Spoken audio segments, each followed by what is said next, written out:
Bore da brawd a croeso cynnes i'r Tabernacl am yr ail Sul. Gai yn y lle cyntaf ymddiheuro dros absenoldeb y parchedig Hywel Richards yn ysgrifennu dros dro. Mae methu bod gyda ni heddiw, ac felly fe gysylltodd a gofyn a'n elyn ni unrhyw gyhoeddiadau oedd angen i wneud. A sylwch hefyd, o dan arweinyddiaeth ein Gweinidog newydd, y Parchedig Dylan Rhys Parry, mae'r trefn cyhoeddiadau wedi newid. Mae e'n licio cael y cyhoeddiadau wedi wneud reit ar dechrau'r gwasanaeth, fel bod y gwasanaeth ei hun yn gyfanrwydd sydd ddim yn cael ei effeithio gan unrhyw beth arall. Dyma'r cyhoeddiadau, os ddim llawer ohonyn nhw, am yr wythnos sy'n dod. Y Sul nesaf fydd yr Oedfa eto am 9:45 fel heddiw, a fydd e o dan arweiniad ein Gweinidog newydd, y Parchedig Dylan Rhys Parry. Nos Fawrth nesaf, mae yna rehearsal yma fel dwi'n deall yn y Capel o Côr y Tabernacl. Yr amser arferol ydy 7:00, ond dwi ddim wedi cael cadarnhad hynny, ond dwi'n gweld bod Dr Lucy gyda ni ai 7 Lucy ydy e? Ydy 7:00 nos Fawrth. A wedyn mae Hywel yn gofyn i chi, os ydych chi'n bwriadu dod i'r gwasanaeth bore Sul nesaf, plis newch chi ddeud wrtho fe, fel bod e'n gallu trefnu bod y sedde'n iawn a bod ni'n cadw at yr rhif sydd wedi cael ei gosod. I'r rhai hynny sydd yn cael ei siomi, mae Hywel am i mi roi sicrwydd i chi, byddwch chi ar ben y rhestr y Sul wedyn os ydych chi wedi goffod colli Sul achos fod yna ormodd yn awyddus i ddod. A wedyn, yr cyfarwyddyd arall ynglyn â'r gwasanaeth bore yma, ar ddiwedd y gwasanaeth, a wneith pawb ymadael trwy'r drws yma, drws tân, a ewch chi allan rhestr yn ei tro. Os ydych chi am gael ymgom, newch siŵr bod chi'n cael yr ymgom tu allan. Dyna'r cyfan, diolch yn fawr am eich sylw.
Bore da.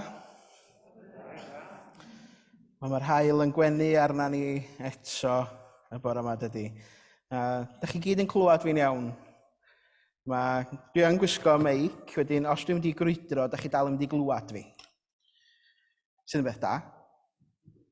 Ond dwi jyst yn gwneud yn siŵr bod pawb yn clywed fi adra hefyd. Dwi'n gobeithio eich bod chi. Gadewch i ni gychwyn drwy droi at yr arglwydd mewn gweddi. Gadewch i ni weddio. O Dduw, ein tad nefol a sanctaidd. Diolchwn I ti unwaith eto am y cyfle I ddod i'th bresenoldeb di. A hynny i'th daddoli a thfawrygu. I dad y trigareddau I gyd rhwng foliant holl drigolion byd. Hir nef molienwch bawb ar gan, y tad a'r mab a'r ysbryd glân. Ei arglwydd, gofynwn I ti fod gyda ni drwy dy lan ysbryd wrth I ni gyflwyno ein mawl heddiw. Gan ein bod yn gofyn hyn oll yn enw ac yn haeddiant yn harglwydd Iesu Grist. Amen. Fe gadwch I ni droi at yr emyn gyntaf. Mi gewch chi adra, dych chi mewn i'r camera fan hyn, gewch chi ganu. Hynny fel ein faint liciwch chi. Dwi'n gofyn I bawb sydd yma I beidio. Mor hyfryd fysa cael canu yma oherwydd y gyfyngiadau ni allan I wneud hynny. Ond, os ydych chi eisiau codi, mae bosib I chi wneud hynny neu gewch chi aros ar eich eistedd o fyny chi. Byddwch chi ni rando neu ganu yr emyn gyntaf felly.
Wel, wythnos dwythaf, mi gychwynnon ni ar cyfres Philippiaid, Llawenydd yng Nghrist.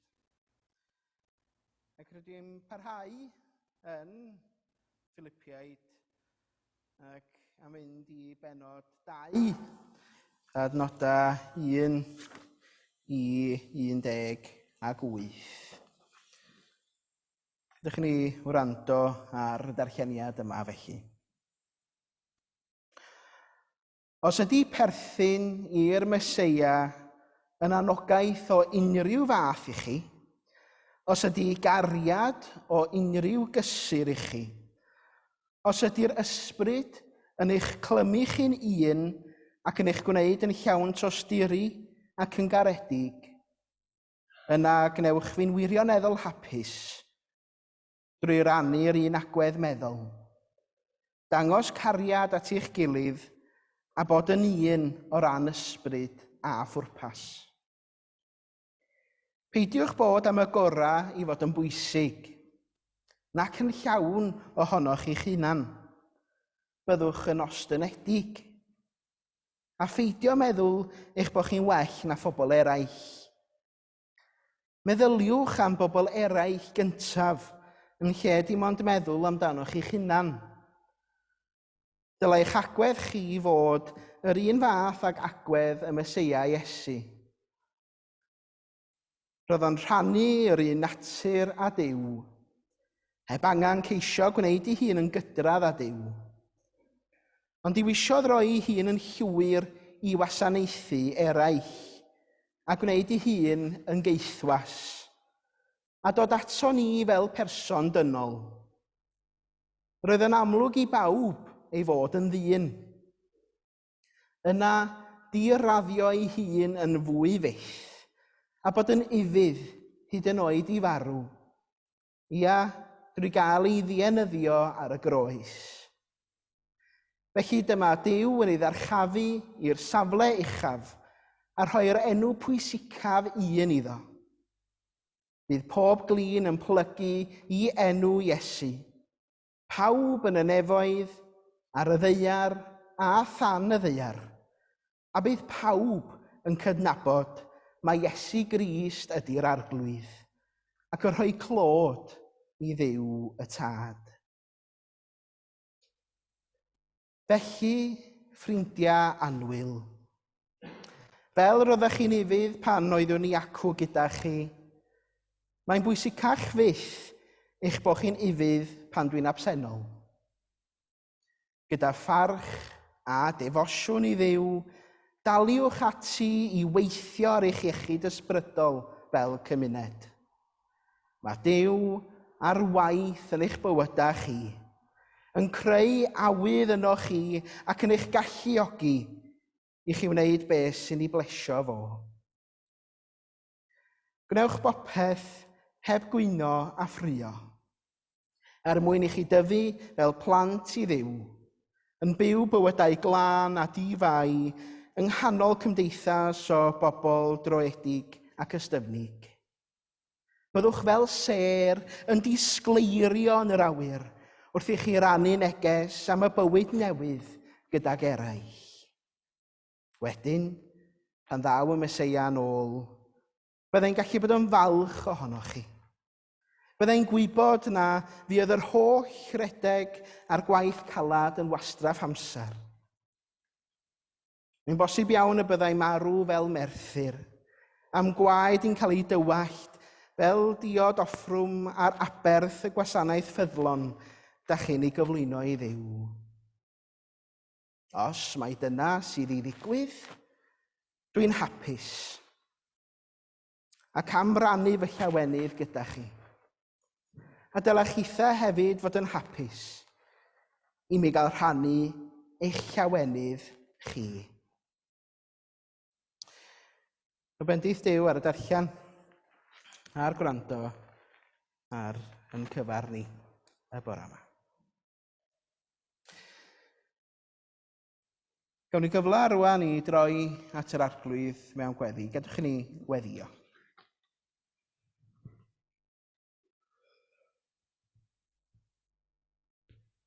O Dduw, ein Tad nefol a sanctaidd, yr wyt ti mor fawr mor gryf a mor nerthol, does neb sydd y tu hwnt i ti.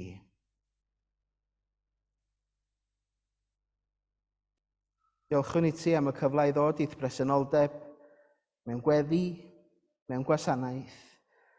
A da ni'n diolch i ti, Arglwydd, am y gair da ni newydd ei glywed. Ia, mae gair Duw yn fwy grymus. Mae'n llymach na'r un cleddyf dau finiog.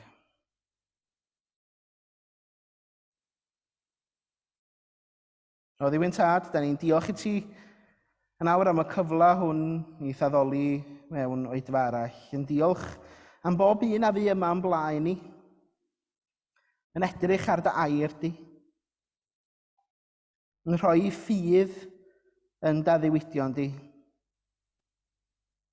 Ac wrth i ni'n Esaias dorsedd, da ni'n cyffesu i'n holl feia ger dy fron di. Da ni'n gwybod os am byd sydd yn guddiedig oddi wrtha ti, Arglwydd. A bod gen i ti faddeuant a thrigaredd ar ein cyfar ni. Am hynny, Arglwydd, rydyn ni yn ddiolchgar.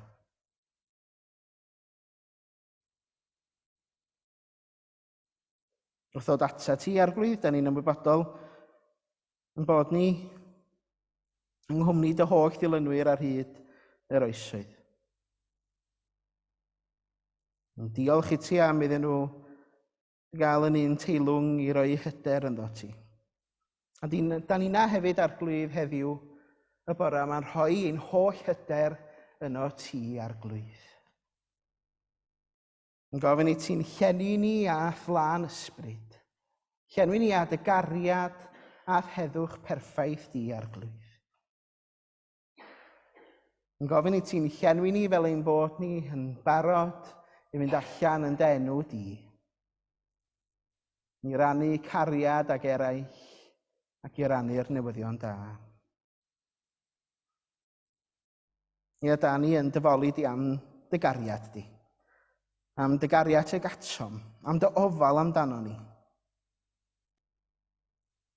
Da ni'n gwybod, Arglwydd, dy fod ti'n yn caru ni yn ddiwahan.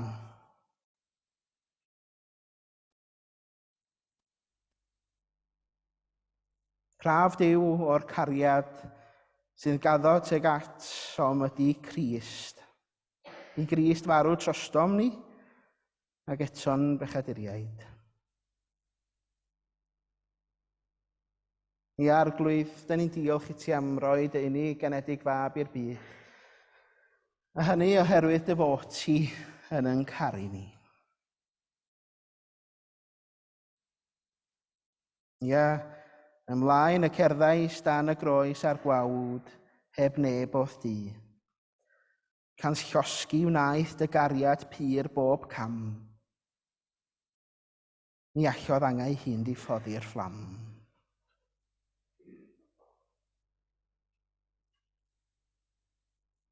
O Dduw Tad, ymdawelwn i gyflwyno yn gweddiau personol i ti rŵan.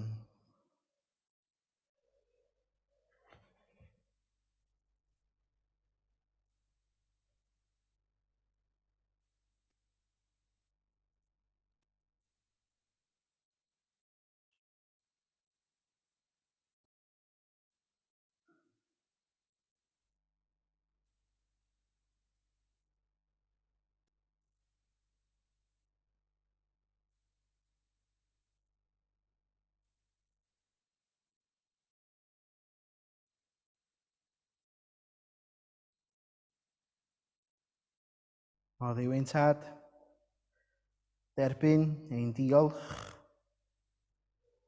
am dy goriad ac am dy ofal tymhorol a thragwyddol amdano ni. Trwy Iesu Grist yn Arglwydd. Amen.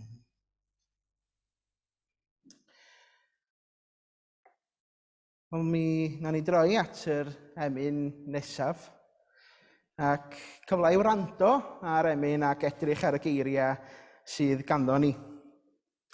Mae hi'n emyn weddol newydd.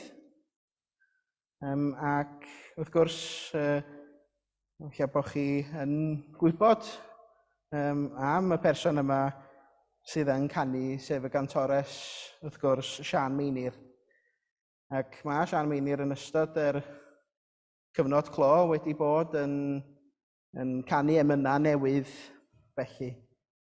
A dwi'n diolch i Meinir bod ni yn cael cyfle i wrando a chwarae ar fideo yma yn y gwasanaeth heddiw. Geiriau yr emyn gan Eirin Ogwen. Gadewch i ni wrando ar yr emyn ymddiriedwn.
Ia, ymddiriedwn. Diolch i Sianwynir am gael y cyfle i ddangos y fideo yna. Os ydych chi eisiau clywed Sianwynir yn canu yn fyw, i fi gael rhoi plwc i rhywbeth. Fel un o olygyddion cylchgrawn Cristion, mae yna lansiad wrth gwrs yn digwydd dydd Gwener yma. A croeso i bob un yn chi ymuno, os ydych chi'n dymuno yn y lansiad yna. Ac wrth gwrs mi fydd Sianwynir yn cymryd rhan.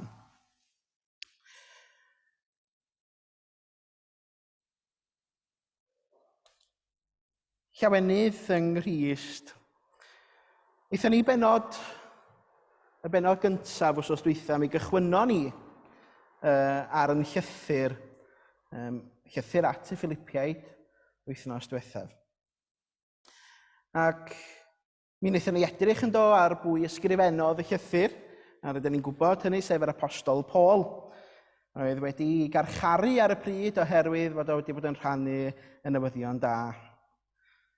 Mi wnaethon ni hefyd sefydlu at bwy nath Paul ysgrifennu'r llythyr, sef at Gristnogion Philippi. Ac roedd yr eglwys yno wedi cael ei sefydlu ganddo yn ystod ei ail daith cenhedol. Ond yn y benod cyntaf yr hyn welon ni, fe ddwedodd Paul dau beth yn do. Pwysigrwydd gweddi a diolch, a'r ffaith fod gweddio dros ein gilydd yn hanfodol felly. Ac yna yn ail, fe ddwedodd o nad oes dim byd yn rhwystyr i'r newyddion da. Dim byd yn rhwystyr i'r newyddion da. A da ni'n gwybod am amgylchiadau Paul, fod o wedi garcharu, wedi wawdio, wedi giro, wedi daflu yn y carchar, roedd ganddo fo llawenydd yng Nghrist. Ac roedd o'n datgan nad oes dim byd all i rwystro fo rhag rannu'r newyddion da. Dyna recap bach o wythnos dwytha felly. Ac os ydych chi ddim wedi weld o, wrth gwrs mae croeso i chi fynd i dudalen Facebook yr eglwys a gweld y fideo yna fan yno. Os licio diolch i Richard Cleves yn fan hyn am baratoi y fideo i roed o i fyny ar y we. Beth am yr ail benod felly? Yr ail benod. Fel yr wythnos diwethaf, o'n i'n codi'n hestyn oedd wedi cael ei osod gan Bible.net, a dwi'n parhau gyda'r thema yna. Y testun cyntaf da ni'n weld wythnos yma yn yr ail benod ydy bod yn ostynedig fel Iesu. Bod yn ostynedig. Felly mae'r lle cyntaf yn ei gychwyn heddiw ydy'r gair yna, y gair gostynedig. Dydy o ddim yn air da ni'n ei ddefnyddio'n aml iawn. Pam? Dwi'n yn siŵr. Oherwydd fod yna lai a lai o bobl yn ostynedig. Efallai. Ond be ydy bod yn ostynedig? Y gair Saesneg i gostynedig wrth gwrs ydy humble, ynde? Humble. Ac yn y geiriadur Saesneg mae'n dweud hyn am humble, having or showing a modest or low estimate of one's importance. Dyna be mae'r geiriadur yn ei ddeutho ni. Pan ysgrifennodd Paul y llythyr yma at Gristnogion Philippi, dwi'n siŵr fod Paul yn gwybod ei bod nhw'n bobl sydd yn neu'r gallu i fod yn ostynedig. Ar y cychwyn fel hyn rŵan, dwi'n dweud, dwi'n meddwl fod pawb yn gallu bod yn ostynedig, ond fod pawb yn gallu ymdrechu i fod. Be mae'r testun yn ei ddeud wrthyn ni? Byddwch yn ostynedig a pheidio meddwl eich bod chi'n well na phobl eraill. Meddyliwch am bobl eraill yn gyntaf, yn lle dim ond meddwl amdanoch eich hunan. Dwi'n yn credu na deud y drefn oedd Paul o fan hyn, fatha mae o'n llawer un o'r llythyrau, mae o'n ei hanfon, ond yn hytrach anogaeth. Anogaeth iddyn nhw i beidio meddwl amdano nhw hunan, ond i feddwl am bobl eraill yn gyntaf. Ond sy'n fath o bobl ydy'r bobl hynny sydd yn meddwl amdano nhw hunan? Mi rydw i'n perthyn i'r genhedlaeth sydd yn dweud y gair iolo. So rwy'n wedi clywed y gair iolo o'r blaen. Rhag ofn bod yna berson yr enw iolo yn bresennol yma. Nid iolo enw dwi'n sôn amdano fo, ond iolo sy'n cael ei sillafu Y-O-L-O. Ystyr iolo ydy you only live once. Alright? You only live once. Ac yn fwy na heb fydda pobl o'n nghenedlaeth i yn gwneud rhywbeth drwg eich. Gwneud rhywbeth dyn nhw'n fod i wneud. Bwyta gormod o siocled, eich. Be bynnag. A dim maen nhw'n deud y geiriau iolo. You only live once. A be mae hynny'n ei olygu, wrth gwrs, ydy ydych chi mond yn byw unwaith. Felly, gai gario ymlaen efo mywyd fel ydw i isio fo. Gai gario ymlaen fel ydw i isio byw. Diolch moch am y canlyniadau. Diolch moch be ddaw. Dwi'n byw yn y foment yma oherwydd mond fi sy'n bwysig. You only live once. Pan nath hwnnw yn haro i gynta, pan glywys i'r geiriau yna gynta, yr hyn ydw i yn ei ddweud yn aml ydy y dyfyniad yna'n gywir. You only live once, da chi mond yn byw unwaith. Dwi'n meddwl i fod o. Herwydd da chi mond yn marw unwaith, da chi'n byw pob diwrnod yn dydych. Ac felly i mi, mae'r ffordd ydych chi yn ymwneud yn byw yn cael effaith ar y bobl o'ch cwmpas chi.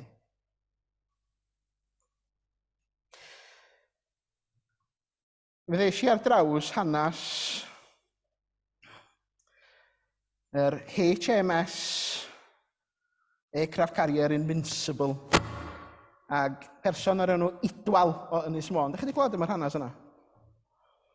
Os ydych chi ddim, mae yna wahanol fersiynau o hwn, reit? Ond dyma fel mae'n dweud, o'na chydig bach o stand-off rhwng y llong, y llynges felly, ac Idwal oedd yng nghanol y môr yn Ogledd Cymru. A fe gysylltodd Idwal ar y radio i'r llynges oedd yn dod amdano fo. Ac yn ei Saesneg ora, fe ddedodd Idwal hyn, Please divert your course 15 degrees to the south to avoid a collision. Medda fo dros y radio. A dyma'r capten yn atab. Recommend you divert your course 15 degrees to the north to avoid a collision. O dyna ni, da ni wedi cychwyn yn do y stand-off yn barod. Felly dyma Idwal yn atab yn ôl a dweud, negative. You will have to divert your course 15 degrees to the south to avoid a collision. Ac yna dyma'r llynges yn atab Idwal. This is the aircraft carrier HMS Invincible, the second largest ship in the British fleet. We are accompanied by 3 destroyers, 2 missile cruisers, and numerous support vessels. I demand that you change your course, 15 degrees north. I say again, that is 15 degrees north, or countermeasures will be undertaken to ensure the safety of this ship. Mi nath Idwal atab. We are a lighthouse, your call.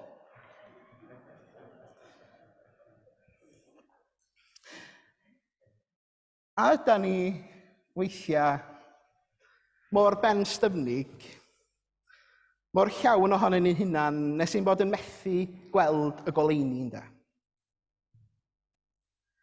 Yn methu cael yn hunan i weld pethau o bersbectif a safbwynt pobl eraill. Pam ddylwn ni boeni, dwi'n fwy na nhw, dwi'n fwy cyfforddus. Pam ddylwn ni boeni am bobl eraill? Un o'r pethau sydd wedi bod yn digwydd wythnos yma, wrth gwrs, ydy'r cyfarfod Eg-7 G7 ynde. Ac dyna chi'r ffoto opportunity. Mae'n siŵr bod chi wedi gweld hwnnw ar y teledu. Lle mae 7 gwlad cyfoethoca y byd yn dod at ei gilydd yn cyfarfod. Ac os ydych chi wedi bod yn dilyn y newyddion, mae'n siŵr bod chi wedi hefyd gweld lluniau bobl yn protestio. Ac os ga i ddeud, y lluniau hynny wedi bod yn drawiadol a chreadigol hefyd, os ga i ategu. Dyma rhai o luniau y protestio felly. Ac wrth gwrs, yr hyn welwn ni ydy bod pobl sydd yn protestio yn trio dwyn I sylw arweinwyr yn gwledydd ni o'r argyfwng newid hinsawdd ydyn ni ynddo fo ar hyn o bryd. Mae pobl wastad yn deud efallai bod ti bron rhy hwyr arna ni. Ond mae'r sgyrsiau fydd yn digwydd o amgylch y bwrdd yn yr Eg-7 yn gallu siapio trafodaethau'r byd gwell. I sicrhau tegwch a dyfodol gwell I bawb. Trwy gymoedd Cristnogol a thrwy mudiadau fel Council of World Mission, ECOM, Cyngor Genhadaeth Fyd-eang, lle rydyn ni'n perthyn I deulu rhyngwladol. Da ni wedi dod yn agosach at unigolion, at Gristnogion, at eglwysi, sydd yn gweld effaith newid hinsawdd llawer iawn gwaith na ni. Yn aml iawn, rydyn ni'n gweld yn fwy nag erioed o'r blaen yr effaith mae byw yn gyfforddus a gwastraffus yn ei gael ar bobl clotaf y byd. Mae gen I ffrind nes I gyfarfod tra fi eisiau allan yn Affrica ac India. Sam ydi enw fo o Kiribati. So rhaid I chi'n gwybod lle mae Kiribati. Siŵr bod nifer ohonoch chi yn. Ynysoedd yn y Môr Tawel yn y Pasiffic ydi Kiribati. Ac o'n i'n gael sgwrs efo'n ffrind a mi ddwedodd wrthai ymhen 20 mlynedd fi gen I'n gwlad I fynd iddo fo. A hynny oherwydd bod I wlad o ar ynysoedd yn brysur ddiflannu o dan y dŵr oherwydd lefelau y môr.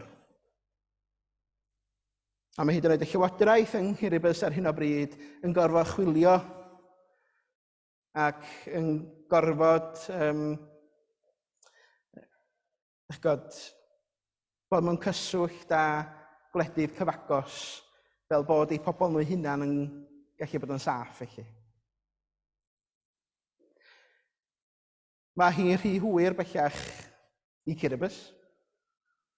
Dyna be mae pobl yn ei ddeud. A mae sawl gwlad arall sydd dan fygythiad. Y cwestiynau ydw i'n ei holi ydy allan ni fyw yn bywydau yn defnyddio'r gair YOLO. You only live once. Yn y fan hyn mae'n bwysig I ni gofio'r geiriau mae'r apostol Paul yn ei ddeud wrth Gristnogion Philippi. Dylai'ch agwedd chi fod yr un fath ag agwedd y Meseia Iesu. Mae Iesu yn ail berson y drindod, ar ddyheulaw Duw, yn frenin, yn teyrnasu, yn waredwr, ac eto I gyd, mae o'n ostynedig. Mae rhoi eraill yn gyntaf. Pennod 2, adnod 7. Mae'r Bibl diwygiedig yn deud y geiriau yma wrthyn ni. Ond fe'i gwacaodd ei hun gan gymryd ffurf ceithwas a dyfod ar wedd ddynol. Hynny ydy, mae o wedi gwneud ei hun yn llai na be ydi o, fel ei fod o yn cerdded yn y mysg ni. Fel ei fod o yn cydgerdded hefo ni. Williams Pantygelyn dywedodd yn de, ymhlith holl rhyfeddodau ar nef, hwn yw y mwyaf un. Gweld yr anfeidrol ddwyfol fod yn gwisgo natur dyn. A dyn ni'n sylweddoli cymaint roddodd Iesu. Ydyn ni'n cydnabod cymaint o aberth oedd hyn. Fe ddaeth Iesu yn gig a gwaed yn fregus. Mae rhywbeth yn digwydd ar y meic yn fan hyn. Mynd i switcho. Hold that thought.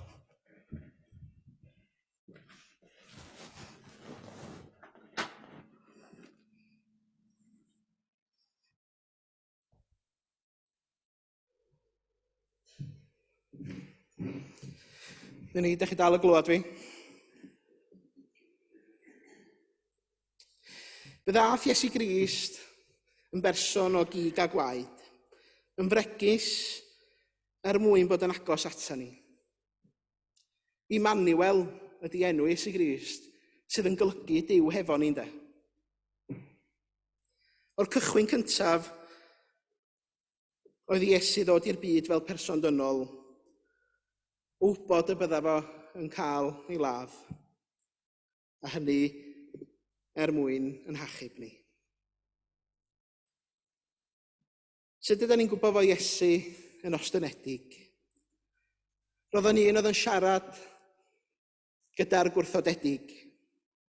Yn un oedd yn bwydo'r tlawd. Yn condemnio'r status quo, yn pwysio a gwthio ffiniau pob tro.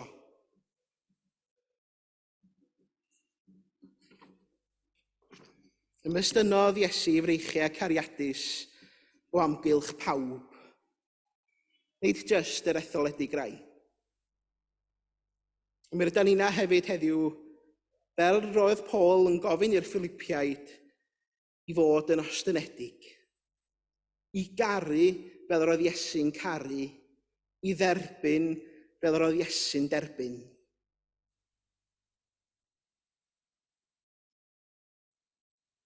I feddwl am eraill yn gyntaf yn hytrach na meddwl amdano ni'n hunan.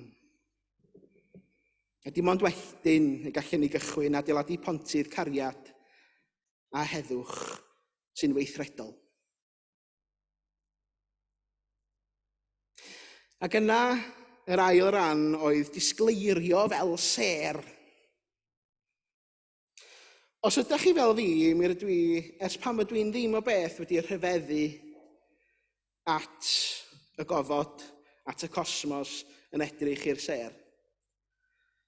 A dwi wedi darllen sawl llyfrau, gwylio sawl rhaglenni teledu sydd yn sôn am y ser a'r gofod felly. Ia, gweld ôl gwaith dwylo Duw ar y cosmos. Mi oeddwn ni wedi gobeithio gweld yr eclips dydd Iau, neu'r partial eclipse. Nath rywun weld o? Nes i ddim. Wrth gwrs, yn typical o Gymru, mi roedd yna gymyla ac roedd hi'n glawio. Ond ia, mi ydw i'n rhyfeddu. Yn yr ail ran yma o'r llythyr, mae Paul yn sôn am yr amser lle roedden nhw'n ffyddlon iddo fo, yn ffyddlon i Grist felly. A hynna pan oedd Paul gyda nhw. Ac mae o'n gofyn iddyn nhw barhau i fod yn ifydd ac yn ffyddlon i Grist, hyd yn oed pam nad ydi o gyda nhw bellach. Daliwch ati mewn defosiwn i Dduw, a daliwch ati i weithio ar eich iechyd ysbrydol fel cymuned, medda fo. A da ni'n gymuned sydd yn edrych ar ôl iechyd ysbrydol. Yn iechyd ysbrydol ni. Ella ddim cymaint ag roedd yr eglwys fora a'r eglwys cynnar felly. Ond ia, da ni'n gwneud hynny drwy weddi a drwy gynnal yn gilydd. Mae Paul wedyn yn mynd ymlaen i ddeud hyn, byddwch fel ser yn disgleirio yn yr awyr wrth i chi rannu neges am y bywyd newydd gydag eraill. Mi ydw i'n dibynnu dipyn ar hwn. Dibynnu ar y ffôn, dipyn. Dwi wedi bod yn dibynnu arno fo yn ystod y dyddiad diwethaf, yr wythnos diwethaf, a mi fyddai'n dibynnu arno fo am wythnosa i ddod eto wrth i mi weld lle ydych chi gyd yn byw. Pan fyddai yn dod i ymweld â chi, lle fyddai'n rhoi, wrth gwrs, y cyfeiriad yn y ffôn, ac wedyn fel gwyrth mae'n dangos lle mae bob dim, lle mae pawb. Wedyn ni, mae'n darllen pen y drws am rŵan, am gyfnod, wrth gwrs, a dwi'n edrych ymlaen cael dod i nabod pob un o hynny chi yn yr wythnosau nesaf. Ond ia, lle fysa ni heb y sat naf ynde? Rai fi gyfadda, dwi wedi bod ar goll yn barod. Lle mae'r signal di fynd. Dwi wedi bod drwy ffyrdd sy'n deud un ffordd. Wedig, jyst fyny fan hyn. Dwi wedi bod ar goll. Ond, lwcus bod genna fi y sad naf sydd yn gweithio rhan fwyaf o'r amser. Ond cyn amser y sad naf, cyn amser y ffôn, yn wedig efo llonga, sut oedd y capdeiniad yn dibynnu? Sut oedd nhw'n dibynnu ar weld lle roedden nhw'n mynd? Ydych chi'n gwybod? Dibynnu ar y ser, wrth gwrs. Y ser oedd yn eu harwain nhw. Hyd yn oed yng nghyfnod Iesu Grist, rydyn ni yn ymwybodol o'r ser ddiwiniaid. Yn dibynnu ar y seren ynde, i'w harwain nhw at Iesu Grist. Ac i fi, pan mae Paul yn deud, mae angen chi ddisgleirio fel ser, na mae o'n arwydd o cael iawn yn dydy. Roedd lle'r ser ydy i arwain. Fel eglwys, fel unigolion, fel plant i Dduw, ein lle ni ydy bod yn oleini yn y byd. Ac wrth rannu'r newyddion da, mi rydyn ni'n arwain eraill at Grist yn ogystal. Rydyn ni'n pwyntio pobl i'r cyfeiriad cywir. Fel un sy'n gwylio rhaglenni teledu am y ser. Maen nhw'n deud hyn am ser. Mae rhai ser yn hyn ar lleill. Mae rhai ser yn bellach i ffwrdd, a rhai yn agosach. Mae clwstwr y ser gyda'i gilydd, neu maen nhw fwy ar wasgar. Mae rhai ser hefyd wedi hen fynd, ond mae'r egni maent wedi gadael ar ôl wedi arwain i fywyd newydd. Fel bod mwy o ser yn disgleirio. A mae gan bob un seren ei le a'i bwrpas. Dyna felly'r eglwys hefyd ynde. Ia, parhawn i fod yn ser sy'n disgleirio. Parhawn i rannu'r newyddion da. Dyma'r llawenydd sydd gan Paul, a dyma'r llawenydd sydd gan Gristnogion Philippi. Y ffaith ei bod yn parhau ac yn dal ati o ddifri i rannu'r newyddion da. Dim ots beth. Mwyn i enw. Amen.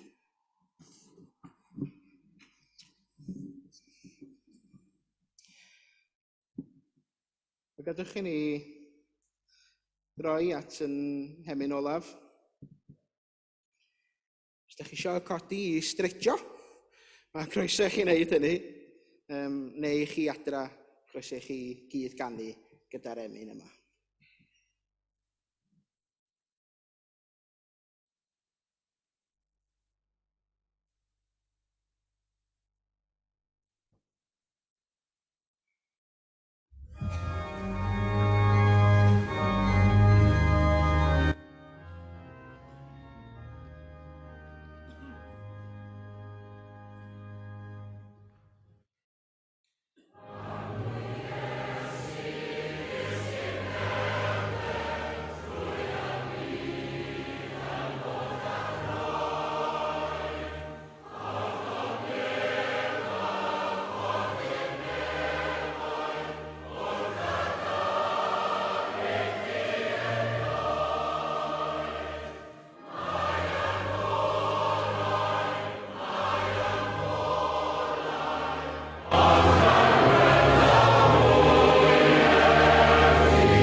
Gras yn harglwydd Iesu Grist a chariad Duw, a chymdeithas yr Ysbryd Glân, a fyddo gyda chi oll.